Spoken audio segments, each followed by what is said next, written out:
Hello दोस्तों, स्वागत है आपका हमारे यूट्यूब चैनल डिवाइन क्लासेस में।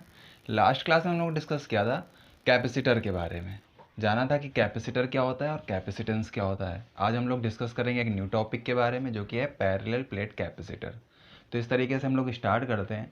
यहाँ पर हमने एक फिगर बना रखा है जिसपे हम देख सकते हैं कि दो पैरेलल प्लेट हैं। एक प्लेट नंबर 1, प्लेट नंबर 2 दोनों आपस में पैरेलल हैं, इसलिए हम इसको पैरेलल प्लेट कैपेसिटर बोल सकते हैं।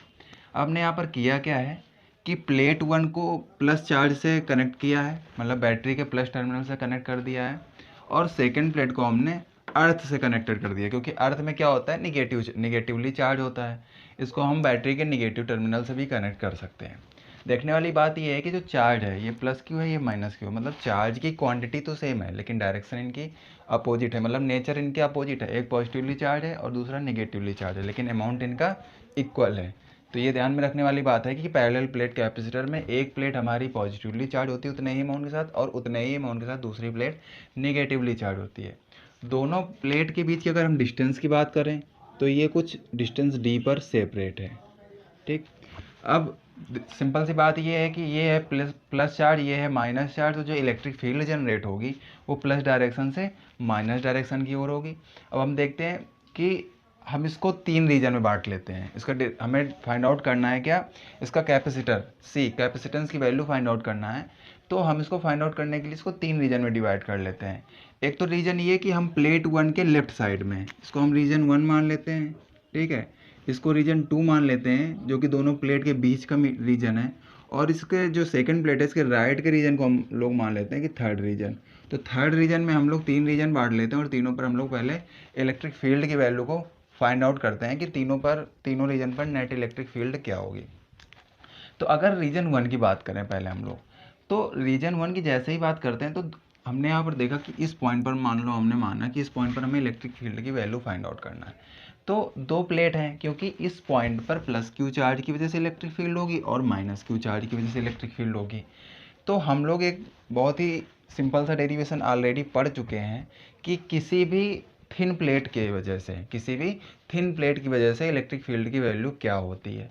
तो उस जो हमने टॉपिक को पढ़ रखा है तो उसको हम लोग यहाँ पर डिटेल में नहीं जानेंगे, थोड़ा शॉर्ट में इसका फार्मूला डायरेक्ट लिख देंगे। उस वीडियो को डिटेल में देखने के लिए आप आई बटन पर क्लिक कर सकते हैं। हम लोग यहाँ पर थोड़ा शॉर्ट में कंटिन्यू करेंगे, आप उसको डिटेल में देख सकते हैं। तो यहाँ पर अगर हम लोग बात करते हैं प्लस क्यू चार्ज की वजह से इलेक्ट्रिक फील्ड की, तो प्लस क्यू है। अगर इलेक्ट्रिक फील्ड की बात करें तो चार्ज से दूर, मतलब E1 की जो डायरेक्शन होगी, हमने माना फर्स्ट प्लेट की वजह से E1 इलेक्ट्रिक फील्ड है, तो E1 की जो डायरेक्शन होगी वो कुछ लेफ्ट साइड होगी। ठीक है, अब हमने सोचा कि ये माइनस की वजह से क्या होगी, तो अगर ये सेकंड प्लेट है तो E2 होगी, लेकिन इसकी डायरेक्शन किस साइड होगी, माइनस क्यू चार्ज की हम लोग बात करें तो माइनस क्यू चार्ज की बात करते हैं। तो जैसे ही माइनस चार्ज होता है और इलेक्ट्रिक फील्ड की डायरेक्शन फाइंड आउट करनी है तो चार्ज की ओर होती है। तो चार्ज की ओर मतलब कुछ इस साइड होगी E2 की डायरेक्शन। ठीक है, ये हम लोगों ने यहाँ पर डायरेक्शन फाइंड आउट कर लिया। ठीक, तीनों रीजन पे हम लोग डायरेक्शन फाइंड आउट कर लेते हैं। अगर हम इस रीजन पे जाते हैं तो इस रीजन पर एक पॉइंट को हम लोग मान लेते हैं, इस पॉइंट पर हम लोग इलेक्ट्रिक फील्ड के डायरेक्शन को फाइंड आउट करते हैं। तो देखते ये हैं कि ये प्लस पॉइंट है, ये है माइनस चार्ज। तो प्लस चार्ज की वजह से इलेक्ट्रिक फील्ड क्या होगी, चार्ज से दूर, तो E1 जो होगा वो इस साइड होगा, और E2 जो होगा वो चार्ज की ओर, चार्ज माइनस इधर है तो चार्ज की ओर E2। मतलब इस रीजन में क्या हुआ कि दोनों इलेक्ट्रिक फील्ड सेम डायरेक्शन में हो गई। ठीक है, अब हम थर्ड रीजन की बात करते हैं। तो थर्ड रीजन में एक हमने पॉइंट ले रखा, तो हम पहले इस रीजन पे प्लस चार्ज की वजह से इलेक्ट्रिक फील्ड की वैल्यू फाइंड करते हैं। तो चार्ज से दूर, तो मतलब E1 क्या हो गया, ये हो गया E1। ठीक, E2 की बात करते हैं चार्ज की ओर, तो माइनस ही है तो चार्ज की ओर आना, इधर साइड आएंगे हम लोग, तो E2 की जो डायरेक्शन हो जाएगी कुछ इस तरह से हो जाएगी। ठीक है, तो हम लोगों ने यहाँ पर तीनों रीजन में इलेक्ट्रिक फील्ड के डायरेक्शन को फाइंड आउट कर लिया। अब बात करते हैं कि इसका मैग्नीट्यूड क्या होगा। बहुत ही सिंपल सा है कि हम लोगों ने पढ़ रखा था कि E इज इक्वल टू किसी भी थिन प्लेट की वजह से जो इलेक्ट्रिक फील्ड होती है E is equal to sigma upon 2ε0 होती है। क्या होता है, E is equal to sigma upon 2ε0, किसी भी प्लेट की वजह से किसी भी पॉइंट पर इलेक्ट्रिक फील्ड। ठीक है, तो बहुत ही सिंपल सा कॉन्सेप्ट है कि अगर इसको तो डिटेल में डेरिवेशन देखने के लिए आप आई बटन पर क्लिक करके देख सकते हैं, लेकिन अगर हमें यहाँ पर बात करनी है कि ये पहले ही हमने बात करी है कि इस प्लेट की वजह से चार्ज दोनों में सेम है, एक में प्लस क्यू एक माइनस क्यू, मतलब अमाउंट सेम है, तो इनकी इलेक्ट्रिक फील्ड भी सेम होगी, बस डायरेक्शन क्या है, डिफरेंट है। तो जैसे ही हम लोग यहाँ पर नेट इलेक्ट्रिक फील्ड की बात करते हैं, तो E1 की अगर बात करें तो E1 is equal to sigma upon 2 epsilon nought, और अगर E2 की बात करेंगे तो वो भी क्या आएगा, सिग्मा अपान 2 एप्सिलॉन नॉट। बहुत ही सिंपल सी बात है। सिग्मा क्या है, सिग्मा होता है सरफेस चार्ज डिस्ट्रीब्यूशन। अगर इस प्लेट पर Q चार्ज है और इस प्लेट की एरिया, दोनों इक्वली प्लेट हैं, A1 A एरिया इसका भी A इसका है, तो अगर हम लोग सरफेस चार्ज डिस्ट्रीब्यूशन की बात करें सिग्मा की, तो क्या आ जाएगा, Q upon A। Sigma is equal to Q upon A, Q को लिख सकते हैं हम लोग सिग्मा A। तो इस तरीके से हम लोगों ने जो डेरिवेशन में यहाँ पर डायरेक्टली लिख दिया कि E1 is equal to sigma upon 2 epsilon nought, E2 is equal to sigma upon 2 epsilon.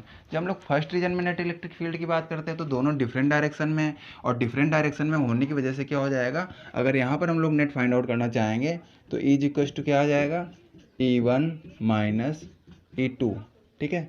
और ये दोनों सेम अमाउंट में है तो इज इक्वल टू क्या आ जाएगा, 0। अगर हम लोग सेकेंड रीजन में जाते हैं तो E इज इक्वल टू क्या आ जाएगा, दोनों की डायरेक्शन सेम है तो एक ही डायरेक्शन में है तो E1 प्लस E2 हो जाएगा। अब अमाउंट दोनों का सेम है तो दोनों एडअप हो जाएंगे, sigma upon 2 epsilon not plus sigma upon 2 epsilon not, दोनों एडअप हो जाएंगे, आ जाएगा सिग्मा अपान एप्सिलॉन नॉट, ठीक। अगर हम लोग थर्ड रीजन की बात करते हैं तो सेम एज फर्स्ट रीजन, जैसे ही हम लोग फर्स्ट रीजन में देख रहे हैं कि E1 और E2 दोनों डिफरेंट डायरेक्शन में, अपोजिट डायरेक्शन में, यहाँ पर थर्ड रीजन भी सेम फर्स्ट रीजन को ही डिनोट कर रहा है। तो इस तरीके से यहाँ पर E is equal to E1 minus E2 हो जाएगा, जो कि हमें 0 देगा इलेक्ट्रिक फील्ड, ठीक है।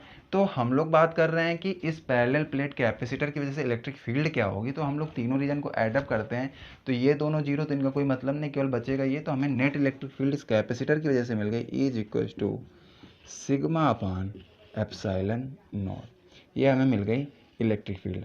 हमको फाइंड आउट क्या करना था, फाइंड आउट हमें करना था कैपेसिटेंस की वैल्यू। कैपेसिटेंस की वैल्यू फाइंड आउट करना है। हम लोग जानते हैं अच्छे से कि C is equal to, capacitance का फार्मूला होता है C is equal to Q upon V, ठीक। अब जैसे हम लोग V की बात करते हैं, ठीक है, तो V इज इक्वल टू होता है E into d. V is equal to क्या होता है, E इंटू डी।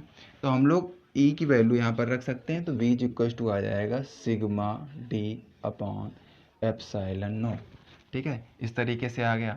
अब हम लोग V की वैल्यू को यहाँ पर रख सकते हैं, लेकिन हम लोग यहाँ देख सकते हैं कि सिग्मा रखा है, सिग्मा को हम लोग क्या लिख सकते हैं, Q अपॉन A।